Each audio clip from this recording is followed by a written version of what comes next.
मैं तो अकेला नहीं चला था जाने के मंजिल मगर लोग साथ आते गए और कारवां बनता चला गया।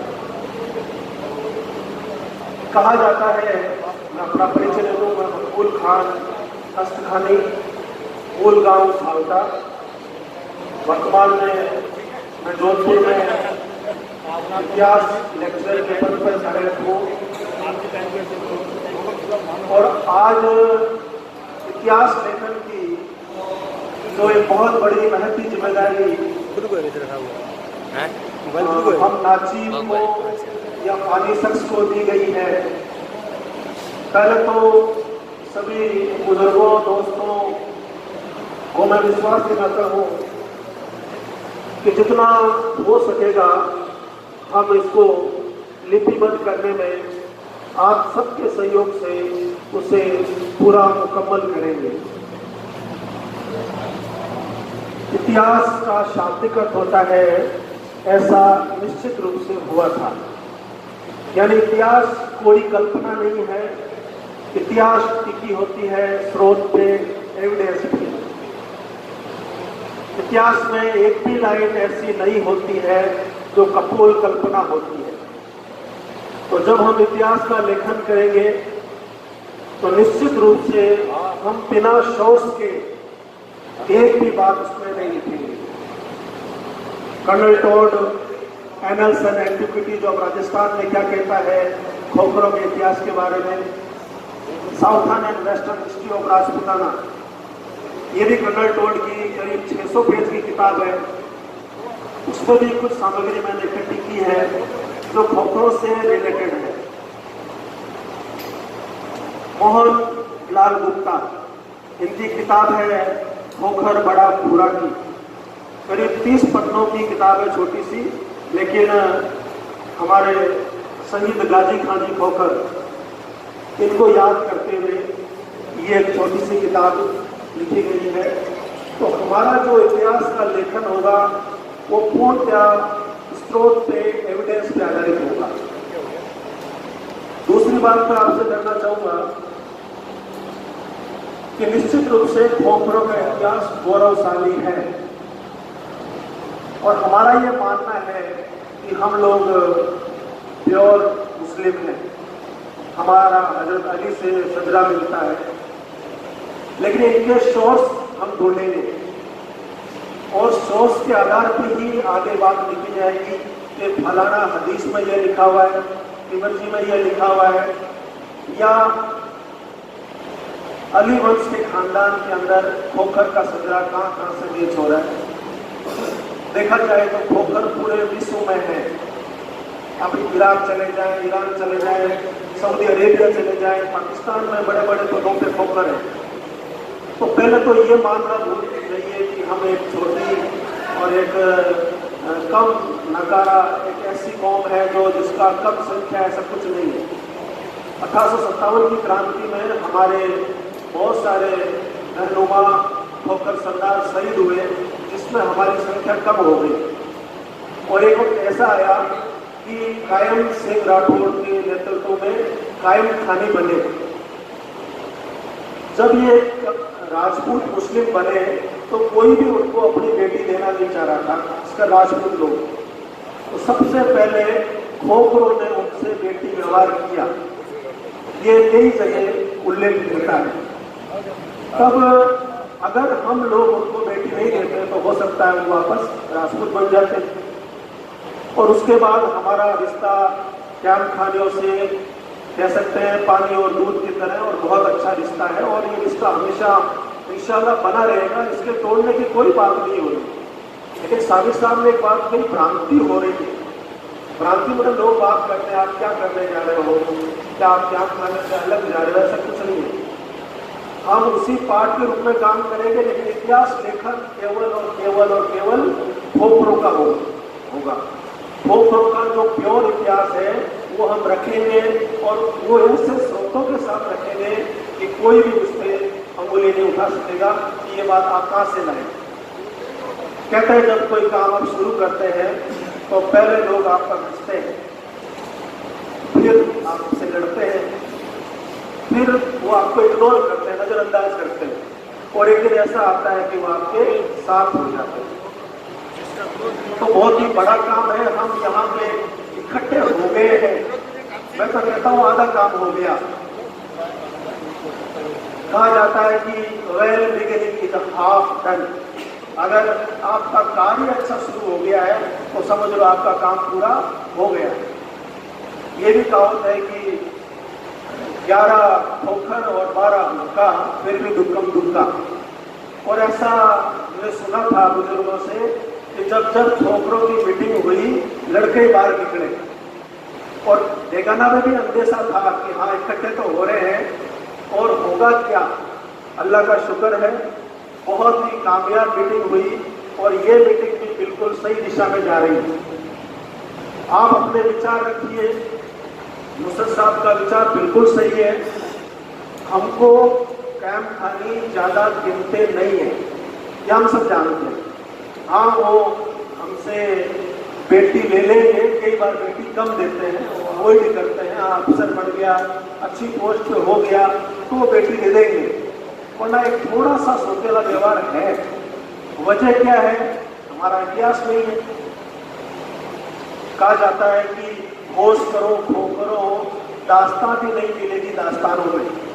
अगर हमने हमारा इतिहास नहीं लिखा तो कोई दास्तां नहीं मिलेगी। नई पीढ़ी क्या बात करेगी किसी भी कायम खानी बंदे से कि भाई हम कौन है? कायम खाने ने हमारा अपना इतिहास लिखा? हमारी कहाँ एक भी लाइन नहीं लिखी उन्होंने कि भाई होकर भी एक लाइन, एक इकाई मानना है। तो क्या हम इतने वो है कि थोड़ा बहुत अगर 2 पन्ने भी हमारे आते हैं तो इतना ज़्यादा जरूरत नहीं पड़ती। लेकिन मैं ये चाहूँगा कि हम सभी मिलकर, और ये बहुत अच्छी बात की नुसरत साहब ने कि ये कलेक्टिव जिम्मेदारी है, किसी एक का काम नहीं है। मैं भी सर्विस कर रहा हूँ, गुलजार साहब भी काफ़ी सालों से लगे हुए हैं। कुछ चीज़ें हमारे पास है, कुछ चीज़ें आपके पास है, वो मिलकर वो एक एविडेंस बनेगा। अब ऐसा नहीं होगा कि भाई फलाने बुजुर्ग आदमी से मिल लो और बुजुर्ग आदमी ने कहा ये हुआ, वो नहीं लिखा जा सकता इतिहास। अगर वो बात इतिहास के एविडेंस से, साक्ष्य से मिलता है तो ही वो बात पूरी हुई। माहौल को खुशनुमा करने के लिए मैं 2 लाइनें नजर करता हूँ, क्योंकि मैं मन संचालन में पोइट्री का बहुत यूज करता हूँ ताकि माहौल खुशनुमा रहे। कि हजारों वर्ष नरगिस अपनी बेलूरी पे रोती है, हजारों वर्ष नरगिस अपनी बेलूरी पे रोती है, बड़ी मुश्किल से होता है चमन में दिनावर पैदा। किसी न किसी को आगे आने होगा, किसी न किसी को कैविटी में भी होना होगा, फिर आप देखिए कारवां बनता चला जाएगा। हम सब भगत सिंह चाहते हैं लेकिन दूसरे के घर में चाहते हैं, क्योंकि जो इस कार्य में लगेगा निश्चित रूप से उसका टाइम खराब होगा, उसका समय खराब होगा, कई चीजों में उसके फर्क पड़ेगा। लेकिन कौम का दर्द अगर नहीं रखोगे तो कौमें मिट जाती हैं। जिन कौमों का इतिहास नहीं होता है वो कौमें आज नहीं है। तो ये बहुत ही जरूरी है कि हम इतिहास लिखें और आप सब मेरी सहयोग करेंगे, मैं इसकी अपेक्षा करता हूँ। दूसरी बात शिक्षा पे जो कही, इकरावेश्वर कतल्लजी खलक मिन अलग, एक आयत है जो मुझे इतना नॉलेज तो नहीं है कुरान का, लेकिन पढ़ अपने रब के नाम से जिसने इंसान को खन खना की मिट्टी से बनाया और उसको कलम देकर लिखना सिखाया। जिस कौम की किताब पहली आयत पढ़ने पे जोर देती है उस कौम की हालत क्या आज दलितों से खराब नहीं है? बिल्कुल है। हम कहीं नहीं गए, ना नौकरियों में है, जरूर कैंप खानी है, खोखर है और सिंधी मुस्लिम है। अगर मैं और मुस्लिम की बात करूं, ये पोस्टों में आपको मिल जाएंगे, बाकी 95% मुस्लिम की बहुत ज्यादा हालत खराब है और उन मुस्लिम को भी साथ लेना जरूरी है। वो अहले कलमा है, अहले हमारी कौम है, हमारा समाज है, सब कुछ है। अगर हम मुस्लिम को छोड़कर भी आगे नहीं बढ़ सकते। आज कोई अच्छा काम करते हैं तो पूरे मुस्लिम समाज का नाम होता है। अब APJ अब्दुल कलाम का नाम रोशन हुआ और उसकी बहुत पूछने जाएगा, वो तो यही कहेंगे मुसलमान हमारे समाज में से कोई भी व्यक्ति अगर अच्छे पोस्ट पे जाता है, अगर सेना में शहीद भी होता है, तो टोटल मुस्लिम समाज का अच्छा माना जाता है। हम अपनी जड़ों को नहीं छोड़े और जड़ों को पकड़े पकड़े इतिहास को पूरे दें। इतिहास को इंशाअल्लाह अगले 7-8 महीनों में हम कोशिश करेंगे कि उसको लिपिबद्ध किया जा सके। और इतिहास के साथ साथ जो जरूरी चीज है वो इल्म है, शिक्षा है और इकरा है। रब्बना आतिना फिद दुनिया हसनतन व फिल आखिरति हसनतन व क़िना अज़ाबन में अगर इस आयत को ढंग से पढ़ा जाए, इसमें है कि दुनिया और आखिरत की बनाई। अब तेज मौलाना साहब वगैरह आखिरत को पहले लाते हैं। दुनिया और आखिरत, पहले आपको दुनिया में रहना है, आखिरत आपको सदानी है, सब कुछ करना है, लेकिन दुनिया में आपकी हालत फटेहाल है, खस्ता हाल है, गरीबी में जी रहे हो, बड़ा मुश्किल है नमाज रोजा हज करना, बड़ा मुश्किल है दीन पे चलना। ये जो टारगेट होते हैं मॉब लिंचिंग में, वो बहुत ही गरीब आदमी होता है। ऐसे वालों को टारगेट नहीं करते, कोई भीख मांग रहा है उसको पकड़ लिया। यानी कि सबसे जरूरी जो चीज है शिक्षा है, और शिक्षा में हम सभी अपने अपने बच्चों को बेहतरीन एजुकेशन दिलाएं। क्योंकि मैं शिक्षा से जुड़ा हूँ, तो जाट, बिश्नोई और चारण जबरदस्त तरक्की की है इन्होंने शिक्षा में, खेती कर जाती है अपनी। और एकदम इनके दिमाग में आया कि बच्चों को पढ़ाएंगे, और क्या पढ़ाया साहब, हॉस्टल जाटों के बिश्नोइयों के भरे हुए हैं, कोचिंगों में जाटों बिश्नोइयों के बच्चे भरे हुए हैं। कोई भी वैकेंसी की लिस्ट निकाल लीजिए, ऊपर से गिनना शुरू कीजिए, चौधरी, बिश्नोई, चारण।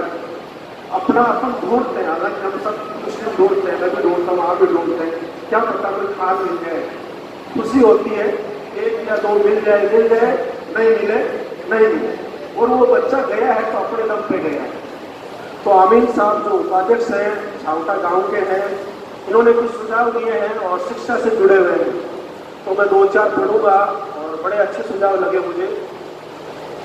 इन्होंने कहा कि 10वीं 12वीं के जो बच्चा और बच्ची है, अगर 75% से ज़्यादा अंक प्राप्त करता है, तो आगे की पढ़ाई के लिए उसको हौसला अफजाई के लिए प्रमाण पत्र और प्रतीक चिन्ह दिए जाए। जो सभी सामने बात करें कि हम साल में कम से कम ये प्रोग्राम रखें, जिनको जो अच्छे अच्छे फील्ड में जा चुके हैं, अच्छी नौकरी पे है, उनको भी सम्मानित रहे और बच्चों को भी करें, बच्चों को लगे।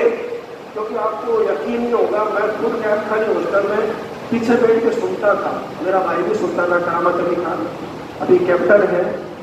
क्योंकि बड़ा ऐसा होता था कि क्या बोल रहे हैं ये, समाज के आगे बढ़ाने के लिए बातें कर रहे हैं। तो जो बच्चे होते हैं उनके दिमाग में आता है, नहीं एक दिन ऐसा होगा कि मैं भी यहाँ आके बोलूँगा, मैं भी कुछ ऐसा करूँगा कि मैं समाज को कोई नई दिशा दे सकूँ। दूसरा इन्होंने सुझाव दिया है कि जिनकी आर्थिक स्थिति कमजोर है उनको आर्थिक सहयोग दिया जाए। मैं उदाहरण लेता हूँ, संदीप बिश्नोई नाम का मेरा स्टूडेंट था, 6वीं से लेकर 10वीं तक मेरे से पढ़ा था हाउस स्कूल में। 10वीं में उसके 95% बने, मेरिट से थोड़ा सा चूक गया था। मेरे से बात की, सर मेरा कहीं एडमिशन करा दो। मैंने कहा भाई YCL छोटे मोटे कोचिंग जोधपुर में कम से कम 60,000 रुपये लगेगा। उसके पास इतने रुपये नहीं थे, हकीकत की बात है, 10 दिन पहले। फिर एक दिन मुझे फोन किया, सर मेरा एडमिशन कोटा में LMO हो गया है। मैंने कहा आपकी आर्थिक स्थिति तो खराब थी। उन्होंने कहा हमारा मुकाम शिक्षण संस्थान बिश्नोइयों का एक ट्रस्ट बना हुआ है, जिसने एग्जाम लिया और टॉप 10 बच्चों को 11वीं और 12वीं 2 साल का खर्चा वो उठाएंगे। तो जब उस कौम के 10 बच्चों को या 100 बच्चों को या 2 बच्चों को हम लोग आर्थिक सहायता से आगे बढ़ाएंगे, तो वो कौम का दर्द क्यों नहीं समझेगा, बताइए। कौम का दर्द कौन नहीं समझ रहा है कि मैं अपने दम से बढ़ाऊं, मुझे किसने सहयोग किया, मुझे लोगों ने गिराया। होता है, लोग क्या करते हैं, जब तैयारी करते हैं तो वो उसको फ्रेंड सर्किल भी गिराता है, परिवार भी गिराता है कि तुम्हारे बाप दादाजी कभी बढ़े क्या, जो तुम सोच रहे हो कि मैं ये बढ़ूंगा। ये छोटी सी बात तीर की तरह बच्चे के चुभती है। जो बच्चे की जो साइकोलॉजी है, आप बच्चे को ये सिखाओ कि तुम चाहे जो बन सकते हो। डॉक्टर APJ अब्दुल कलाम एक ही बात बोलते थे, सपना सपना सपना, सोचो सोचो सोचो और करो करो करो। पहले आप बच्चे को सपना दो, छोटा सा भतीजा है, पोता है, उससे उससे पूछो क्या बनेगा, अब वो जब बोलता है कि मैं डॉक्टर बनूंगा तो बोलो बन सकता है। आपने बीज रोप दिया, एक दिन उसमें फूल आएंगे, एक दिन उसमें पत्तियां आएगी और एक दिन उसमें फल भी आएंगे, लेकिन हम उसको बचपन से ही कोई गाइडेंस नहीं।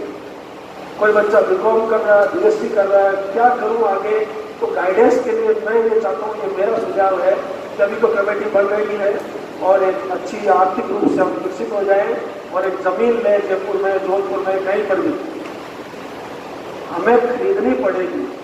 सिंधियों ने 4 बीघा जमीन आऊ में दे दी समाज की। वह एपीजे अब्दुल कलाम स्कूल चल रहा है 2 साल से, सिंधी वेलफेयर सोसाइटी। मैं उनके नाम क्यों ले रहा हूँ, हम सबक सीख सकते हैं। कोई ऐसा है हम मस्जिद के लिए दे देंगे, हम दरगाह के लिए, ईदगाह के लिए दे देंगे, लेकिन स्कूल के लिए नहीं देंगे। मेरी बात एक और कड़ी में कहूँगा कि सिखों के गुरुद्वारे में लंगर चलता है, लेकिन हमारे इतने मस्जिद मदारिस हैं, क्या हमने ऐसा किया सिवाय दीनी तालीम की? क्योंकि कुरान तो केवल दीनी तालीम की बात नहीं कर रहा है। कुरान शुरू होता है इकरा से, शिक्षा से, तो शिक्षा तो अरबी भी है, हिंदी भी है। अगर ये पंखा चल रहा है ये भी शिक्षा है कि किस प्रकार विद्युत ऊर्जा को यांत्रिक ऊर्जा में बदला जाता है। तो शिक्षा का मेरा कहने का ये मतलब है कि उसका पूरे पथ पसारिए, इस तरीके से बच्चों को आगे बढ़ाइए कि अगर थोड़ा सा अगर हम अपने ज़कात का पैसा भी इस ट्रस्ट को देना शुरू कर दें, एक बंदा ना सोचो 2 लाख दे, 5 लाख दे, मजा नहीं आएगा। हर व्यक्ति अगर अपने ज़कात का पैसा थोड़ा निकाले और वो पैसा हम उनकी हेल्प करें जो बच्चे गरीब है। यामिन साहब का भी पॉइंट है कि कार्यकारिणी के प्रत्येक सदस्य 10,000 रुपये या ज़्यादा हो सके तो पोस्ट में जमा कराए। जैसे 25 मेंबर है, 10,000 से 2.5 लाख हो गया, शुरुआत हो गई। अब धीरे धीरे आप और कहीं आप जाओगे तो और पैसे आ जाएंगे, कोई ज़्यादा दे सकता है ज़्यादा दे, पूरा हिसाब किताब रखा जाएगा। वेबसाइट बना दो, अकाउंट खुलवा दो, अकाउंट में कोई भी अपने नाम से डलवा दो, तो ये हो सकता है। इसके अलावा इन्होंने सुझाव दिया है कि जो बच्चे खेल कूद में रुचि रखते हैं उनको खेल की संस्थाओं में प्रवेश दिलाया जाए। केवल शिक्षा के साथ साथ खेल कूद में बच्चा नाम रोशन कर सकता है, और कोई एक्टिविटी हो, अच्छी कविताएं लिख सकता है, अच्छी कहानी लिख सकता है। आप केवल बच्चे को पढ़ाई से मत आंको। हो सकता है 10वीं में उसके कम परसेंटेज बढ़ गए, हो सकता है वो कविताएं लिखने में अच्छा हो, गजलें लिखने में अच्छा हो। अपने तो हिंदी और उर्दू अदब के इतने बड़े बड़े अदबकार हैं, गजलकार हैं, उसमें भी नाम रोशन किया जा सकता है। तो मैं आपका ज़्यादा समय नहीं लूँगा, काफ़ी ज़्यादा बोल गया हूँ, नाचित अगर पानी शख्स इस लायक नहीं हूँ कि आप इस बड़ी हस्तियों को मैं कुछ बोल सकूँ, लेकिन 2 लाइनें नज़र करके मैं अपनी बात को विराम दूंगा। तुम जो चाहते तो हालात बदल भी सकते थे, तुम्हारी आंख के आंसू मेरी आंखों से निकल भी सकते थे, मगर तुम तो ठहरे ही रहे झील के पानी की तरह। मगर तुम तो ठहरे ही रहे झील के पानी की तरह, दरिया बनते तो बहुत आगे निकल भी सकते। यानी दरिया बढ़िए, 10 तो 10 दरिया भी ना छोड़े हमने, बहरे जुल्मात में दौड़ा दिए घोड़े हमने। एक हदीस मैंने पढ़ी कि जिस दिल में डर है वो मुसलमान नहीं, और जो मुसलमान है उसके दिल में डर नहीं। बेखौफ रहिए, अपने अमाल को अच्छा कीजिए। हुजूर की पूरी जिंदगी अमाल पे आधारित थी। आपका अमाल ये तय करेगा कि आप कितनी बेहतरीन शख्सियत है। क्या उन्हें देख विस्मित होना जो है अलमस्त बहारों में, माटी को जो गूंज रहे सोने चांदी के तारों में। मानवता का विप्रगत छाया का अधिकारी है वेदना पुत्र तू तो जलने भर का अधिकारी है। कहता है कि बन के सूरज को जलना पड़ेगा आपको। अगर सूरज जैसा बनना है तो सूरज की तरह जलना पड़ेगा। दर्पण में रचकर फूल मगर उनका भी बोल चुका था चल, लोहे के पेड़ हरे होंगे। कवि की कल्पना देखिए आप, लोहे के पेड़ हरे होंगे, तू गीत प्रेम का गाता चल, तू गीत प्रेम का गाता चल। जय हिंद, जय भारत, अस्सलाम वालेकुम।